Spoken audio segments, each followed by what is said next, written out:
నమస్తే. సామాన్యుడి చేతిలో సామాజిక అస్త్రం నెంబర్ 1 న్యూస్కి స్వాగతం. నేను రవీంద్ర.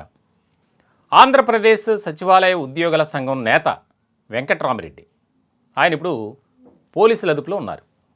చాలా కీలకమైనటువంటి అంశంగా దీనిపై చర్చ జరుగుతుంది.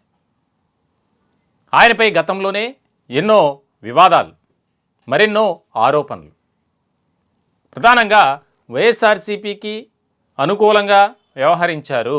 అంటే ఏ రాష్ట్ర ప్రభుత్వ ఉద్యోగి కూడా పార్టీల తరపున ప్రచారం చేయకూడదు, పార్టీ కార్యక్రమాల్లో కూడా పాల్గొనకూడదు.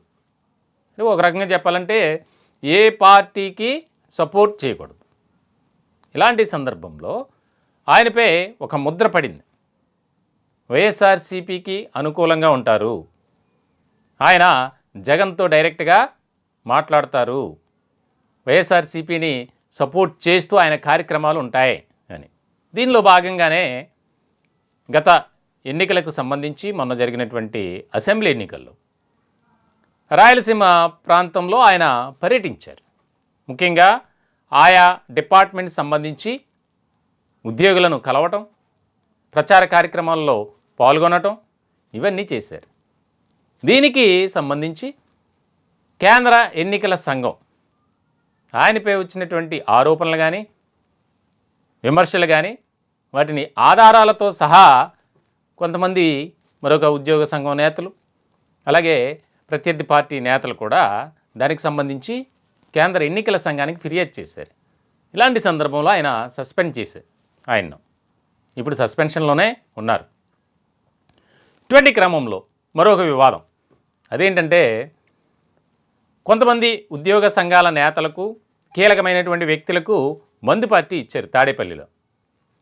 అది కూడా ఎందుకంటే త్వరలోనే సచివాలయ క్యాంటీన్ డైరెక్టర్ల ఎన్నిక జరగబోతుంది. ఎన్నికలు దాదాపుగా 10 మంది డైరెక్టర్లను ఎన్నుకుంటారు. దీనికి సుమారుగా 28 మంది పోటీలో ఉన్నారు. ఈ యొక్క వెంకట్రామిరెడ్డి ఎవరైతే ఉన్నారో ఆయన వర్గీయులు, ఆయన అనుచరులు 10 మంది పోటీ పడుతున్నారు.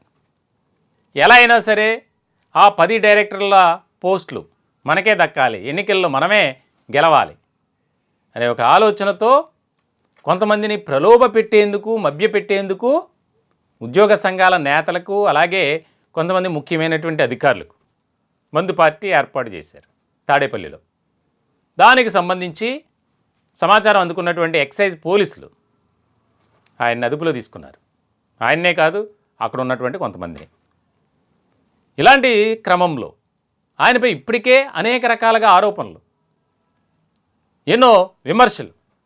ఇంకా బాధ్యత కలిగినటువంటి అధికారిగా ఆయన ఎక్కడా కూడా ఆయన వ్యవహారం ఉండట్లేదు, ప్రవర్తన ఉండట్లేదు అని ఇప్పటికే అనేక రకాలుగా ఆయన గురించి చెప్పుకుంటున్నారు.